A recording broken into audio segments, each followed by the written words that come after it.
स्वाति और आज हम समझेंगे कि एक हिंदू मैरिज कैसे डिसॉल्व हो सकती है या कोई भी पार्टी किस ग्राउंड पर डिवोर्स के लिए अपनी डाल सकती है। तो सबसे ये जो पूरा कॉन्सेप्ट है section 13 of Hindu marriage act 1955 में डिस्कस किया गया है। इसका सबसे और ये पूरा concept section 13 of Hindu marriage act 1955 में डिस्कस है। तो सेक्शन 13 का क्लॉज 1 का पॉइंट 1 कहता है voluntarily sexual intercourse with any other person other than his और हर स्पाउस। अगर किसी भी स्पाउस का आइदर शी इज वाइफ और हस्बैंड, अगर उसके स्पाउस के अलावा किसी और के साथ अफेयर है या कोई भी सेक्सुअल इंटरकोर्स हो रखा है और वो वॉलेंटरली है, मतलब समझकर जानबूझकर किया गया है, तो जो एग्रीव्ड पार्टी होगी वो डिवोर्स क्लेम कर सकती है और इसे हम कहते हैं एडल्ट्री। वैसे तो एडल्ट्री को Joseph Shine versus Union of India के केस में डिक्रिमिनलाइज कर दिया गया है, पर अभी भी एडल्ट्री डिवोर्स का एक ग्राउंड है। और ये पूरा concept section 13 of Hindu marriage act 1955 में डिस्कस है। तो सेक्शन 13 का क्लॉज 1 का पॉइंट 1 कहता है voluntarily sexual intercourse with any other person other than his or her spouse।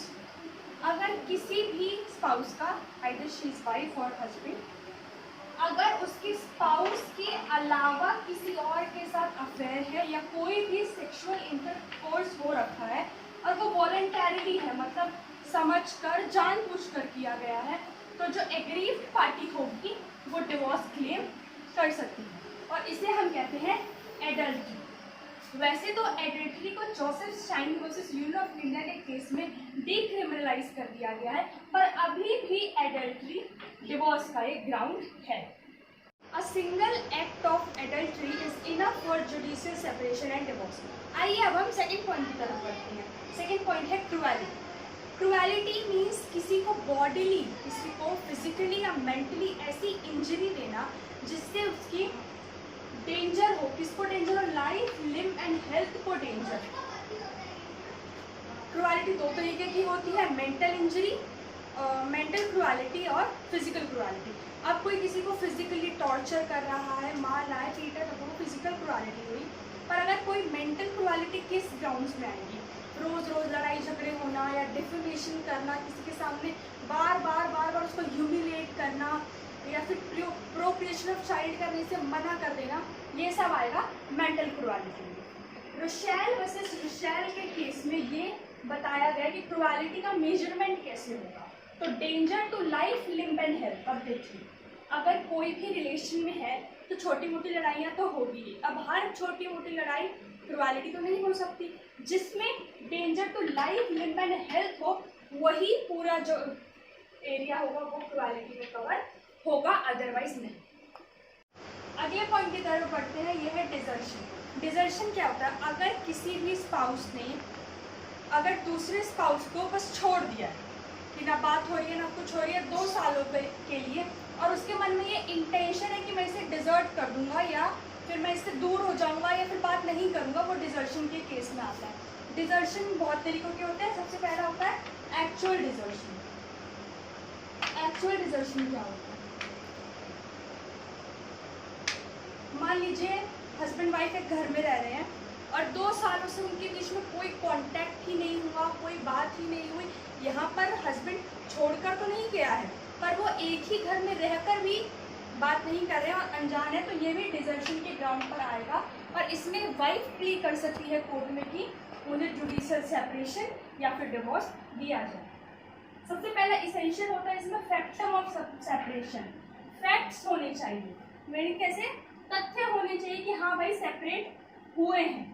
Second, एनिमस डिस्टेंडी का मतलब होता है इंटेंशन टू डिजर्ट।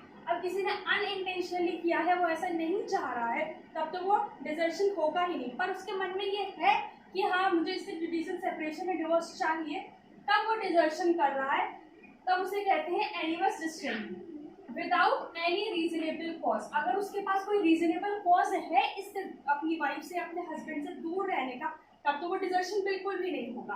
लेकिन अगर नहीं है, बिना किसी रीजनेबल कॉज के वो अपनी वाइफ को या अपने हस्बैंड को अपने से दूर रख रहे हैं या बात नहीं कर रहे हैं, तो वो डिजर्शन के ग्राउंड में आएगा। Without consent of other party, अगर सामने वाले ने कंसेंट दे दिया कि हाँ भाई दोनों ने म्यूचुअल कंसेंट से मान लिए, तब तो ठीक है, लेकिन अगर कंसेंट नहीं ली गई है सामने वाले की, तब वो डिजर्शन के ग्राउंड में आएगा, और वो भी actual desertion. Must for a period of 2 years, 2 सालों के लिए ऐसा होना चाहिए।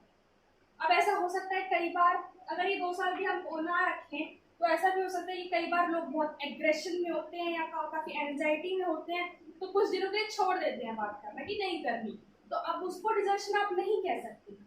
Must for a period of 2 years, जरूरी नहीं है कि अलग अलग हो जाए, अगर एक ही घर में रह रहे हैं और फिर भी इनकी बात नहीं हो रही है, तो वो डिजर्शन के ग्राउंड में आएगा। अब हम डिजर्शन को इस पर्टिकुलर केस से समझते हैं। गीता जगदीश मंगलतानी वर्सेस जगदीश मंगलतानी। हुआ यूँ था कि शादी के 7 महीने बाद जो वाइफ थी वो हस्बैंड के घर को छोड़कर अपने पेरेंट्स के घर पर चली गई और उसने एक चाइल्ड को भी बर्थ दिया, और जब एक्सक्यूज पूछा गया तो इसने एक्सक्यूज दिया कि इसके हस्बैंड के पास इनसफिशिएंट इनकम है, और ये बिल्कुल भी रीजनेबल कॉज नहीं था, और उसने बिल्कुल भी अटेम्प्ट्स नहीं किए अपने हस्बैंड के घर वापस जाने की। तो गीता जगदीश मंगलतानी के साइड पर डिजर्शन प्रूफ हुआ।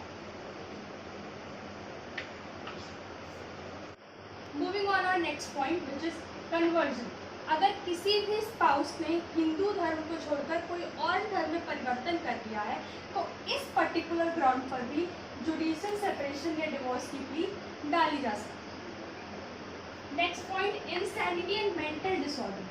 अगर कोई पर्सन इंसैनिटी अटैक से विक्टिम है उसका, या फिर मेंटल डिसऑर्डर उसको आते रहते हैं, और वो इस एक्सटेंट पर है कि जो पिटिशनर है वो उसके साथ नहीं रह सकता, या फिर अब उसके साथ रहना मुमकिन ही नहीं है, तब उस पर्टिकुलर सिचुएशन में जुडिशियल सेपरेशन या डिवोर्स की प्ली डाली जा सकती है। नेक्स्ट, वल्नरेबल और कम्युनिकेबल डिजीज। अगर रिस्पोंडेंट को कोई ऐसी बीमारी हो गई है जिसकी दवा नहीं है और वो कम्युनिकेबल है और जो क्योरेबल नहीं है, और उससे अगर ज़्यादा दिन अगर पिटिशनर रहे इनके साथ, तो वो भी इस बीमारी में आ सकते हैं, तो इस पर्टिकुलर ग्राउंड पर भी डिवोर्स के लिए प्ली डाली जा सकती है। Next, renounce the world. अगर किसी ने कंप्लीटली एंड फाइनली संन्यास दे दिया, छोड़ दिया है घर बार को, और उसने सोच लिया है कि अब वो ऋषि मुनि बन जाएगा, तो इस पर्टिकुलर ग्राउंड पर भी डिवोर्स की प्ली या फिर जुडिशियल सेपरेशन की प्ली डाली जा सकती है। नेक्स्ट पॉइंट की तरफ बढ़ते हैं, ये है प्रिजम्पशन ऑफ डेथ। हमारा एक इंडियन एविडेंस एक्ट है, उसके सेक्शन 108 में लिखा है, अगर कोई भी पर्सन 7 सालों के लिए उसकी कोई खबर नहीं आती है, या नॉर्मली जिनसे उसके बारे में पता चल जाता है उन्हें भी उसके बारे में कुछ नहीं पता, तो उस पर्सन को डाइड मान लिया जाता है, उस पर्सन को मान लिया जाता है कि वो मर चुका है। तो इस पर्टिकुलर ग्राउंड पर भी अगर कोई हस्बैंड है या कोई वाइफ है, वो 7 साल तक बिल्कुल भी सुनी नहीं गई, उसको कोई खोज खबर नहीं है, तो भी जो पिटिशनर है वो दूसरी शादी कर सकता है, और अगर 7 साल बाद या 8 साल बाद रिस्पोंडेंट फिर से आ जाता है और उसमें बाइगेमी का केस लगा देता है, तो वो केस नहीं चलेगा। क्यों?